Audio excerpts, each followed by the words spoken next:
Imagine se você decidisse parar de trabalhar hoje. Quanto tempo você conseguiria sobreviver com suas economias restantes? Isto que eu acabei de perguntar foi uma definição de riqueza. Aqui está um homem chamado Robert Kiyosaki, um investidor americano, empresário, autor, palestrante motivacional e comentarista financeiro. Ele se tornou muito conhecido nos últimos anos e tem um patrimônio líquido estimado em 80 milhões de dólares. E quer saber algo interessante? Ele não foi criado em uma família rica. Na verdade, a sua família era como a maioria das pessoas que trabalham, mas não tinham a menor educação financeira. E por isso, muitas vezes sofriam pelo dinheiro. Mas então, como é que o Robert se tornou rico? Vamos dar uma olhada em como ele explica isso em um dos seus best-sellers, chamado Pai Rico, Pai Pobre. Robert Kiyosaki nasceu em Hilo, no Havaí, em abril de 1947. Em 1957, aos 9 anos de idade, o pequeno Robert frequentava a mesma escola pública onde as pessoas ricas enviavam seus filhos, pois na sua cidade tinham muitos médicos, empresários e banqueiros. Robert via que as crianças ricas meio que se separavam dele, pois sua família não conseguia pagar pelos mesmos super brinquedos ou caríssimas bikes como a maioria dali. Então, um dia, Robert perguntou ao seu pai, que tinha doutorado e completou várias universidades com excelentes diplomas: "Pai, você pode me dizer como ficar rico?" Infelizmente, o pai dele não sabia a resposta certa, porque ele era rico. Então ele respondeu com: "Bem, use a sua cabeça, filho. Permaneça na escola, tire notas boas para encontrar um emprego seguro." Seu verdadeiro pai é aquele que será chamado de pai pobre. Naquele momento, ele não era pobre. Na verdade, estava ganhando muito dinheiro. Mas no final, a vida financeira desse homem dá uma virada para o pior. Sendo assim, o pequeno Robert, através de seu amigo chamado Mike, ele conhece aquele que se referirá como pai rico, o qual era o pai do seu amigo Mike. Esse é o homem que começa a orientar Robert e seu filho Mike sobre como realmente se tornar rico. Nesse momento, o pai rico não era ainda muito rico, mas logo se tornou o homem mais rico do Havaí. Mas então, o que o pai rico ensinou para Robert?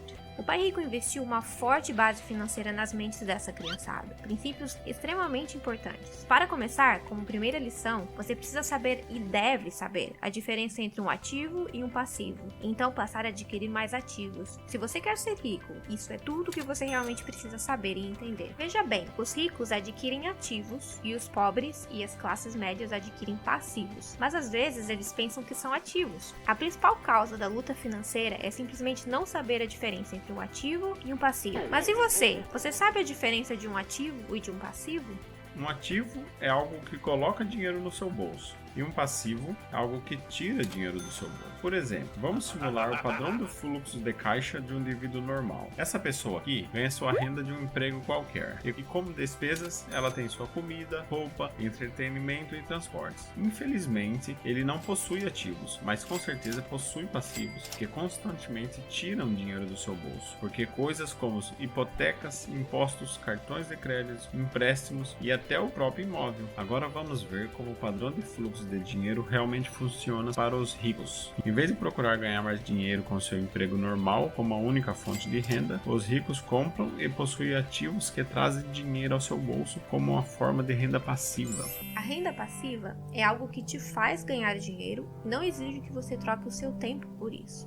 Portanto, em outras palavras, você estaria ganhando dinheiro enquanto dorme. Alguns exemplos de ativos são negócios que não exigem a sua presença, tais como ações na bolsa de valores, títulos, fundos de investimentos, imóveis geradores de rendas, royalties, notas e qualquer outra coisa que tenha valor e que produza renda. Como mencionado anteriormente, o pai pobre ganhava bastante dinheiro com seu trabalho, mas suas despesas pareciam sempre acompanhar a sua renda, nunca permitindo que ele investisse em ativos. Como resultado, seus passivos, como hipotecas e dívidas de cartão de crédito, aumentavam com o tempo. E isso é a culpa de fazer com que a sua renda seja igual à sua despesa e seus ativos menores que os passivos. Infelizmente, foi isso que levou o pai pobre a endividar-se, mesmo depois que ele faleceu. Por outro lado, as demonstrações financeiras pessoais do pai rico refletiram o resultado de uma vida dedicada ao investimento e à minimização de passivo. Ele teve a sua renda maior que a despesa, porque os ativos eram maiores que os seus passivos. É praticamente por isso que os ricos estão ficando mais ricos. Seus ativos geram mais renda, que são suficientes para cobrir as despesas, e com o saldo restante, eles reinvestem na coluna de ativos. E com a coluna de ativos continuando a crescer, a receita, portanto, cresce com ela. Veja bem,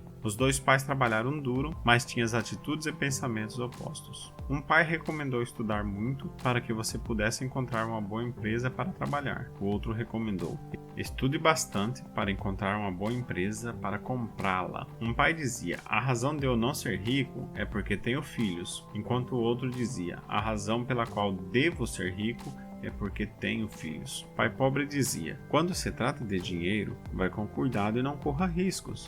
Enquanto o outro dizia: aprenda a gerenciar seu risco. Pai pobre dizia: não posso pagar por isso. O outro dizia: como posso pagar por isso? Embora ambos tivessem um tremendo respeito pela educação e pelo aprendizado, eles discordavam do que era realmente importante aprender. Robert aprendeu com o seu pai rico que a verdade sobre a população geral é que as suas vidas são sempre dirigidas por duas emoções, o medo e a ganância, que são os que nos mantêm presos em um padrão de levantar cedo, ir trabalhar, pagar contas. Levantar cedo, ir trabalhar, pagar contas, e assim por diante. O medo nos coloca nessa armadilha de trabalhar e ganhar dinheiro, na esperança de que o dinheiro não acabe. Em vez de enfrentar o medo, a maioria de nós reage emocionalmente ao invés de usar a cabeça. A segunda emoção, que é o desejo ou a ganância, é uma outra razão pela qual as pessoas também trabalham por dinheiro. Eles desejam o dinheiro, pois acham que podem comprar a alegria que ele proporciona. Mas a alegria que o dinheiro traz é geralmente curta e logo precisa de mais dinheiro para mais alegria, mais prazer, mais conforto e mais segurança. Ah, e aqui vale um lembrete. Se observarmos bem, o verdadeiro pai rico priorizava o que realmente importa na vida, a família, ou seja, ele tinha uma ambição saudável e não a ganância. Como vemos em uma passagem da Bíblia, em Mateus 6:21, onde estiver o seu tesouro, aí também estará o seu coração. Você vê que o mesmo medo e desejo é o que faz com que muitas pessoas sejam tão fanáticas por ir à escola para ter uma chance melhor de um emprego bem remunerado. Mas não desanime, uma educação e um bom trabalho são importantes, mas eles não lidam exatamente com esse medo. Para lidar com esse medo, você precisa aprender o poder do dinheiro e não ter medo dele. Infelizmente, a maioria das escolas não ensinam sobre isso, e se você não aprender, você se tornará um escravo do dinheiro. A ignorância do dinheiro pode causar tanta ganância e tanto medo que podem levá-lo à maior armadilha da vida, que é trabalhar continuamente. O pai rico disse para aprender a usar as nossas emoções para pensar, e não pensar com as suas emoções. Alguns dos exemplos de pensamento emocional são: eu preciso conseguir um emprego, eu mereço um aumento, eu quero esse trabalho porque está garantido. Em vez de pensar claramente como: há algo que eu não estou entendendo por aqui? Esta é a nossa realidade. Para a maioria das pessoas, a profissão é a renda, mas para os ricos, seus ativos são sua renda. Aplique essas lições na sua vida, então quando eu lhe perguntar a mesma coisa do início, de que se você parar de trabalhar hoje, por quanto tempo você conseguiria sobreviver, você irá rir de mim e dizer: eu não trabalho mais pelo dinheiro, o dinheiro trabalha para mim. Estes são alguns dos ensinamentos valiosos que o Robert Kiyosaki deixou para nós. Não deixe de adquirir o livro Pai Rico e Pai Pobre para aprender e repassar esses conhecimentos aos seus filhos. Como já dizia o provérbio, ensina a criança no caminho em que deve andar e mesmo quando for idoso, não se desviará dele. É isso daí, pessoal. Nós vamos ficando por aqui. Se você é uma pessoa que tem sede de aprendizado, gosta de desenvolvimento pessoal, se inscreve no canal para não perder os próximos conteúdos. Nos vemos nos próximos vídeos. Até mais.